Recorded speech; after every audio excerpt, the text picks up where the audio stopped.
ஊர்ல இருந்து சொந்தக்காரங்க யாராவது உங்களை தேடி வராங்களா? இந்த உலகத்துல என்ன இருந்தாலும் எவ்வளவு இருந்தாலும் உனக்கு ஈடாகாது.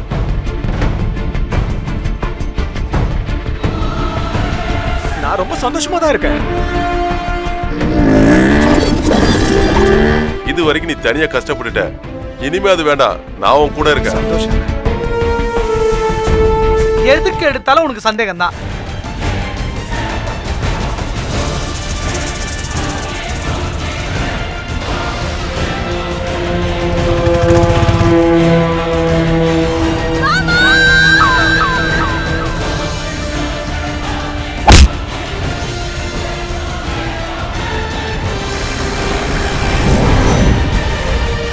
காத்தம்மா எனக்கு மட்டும்தான்.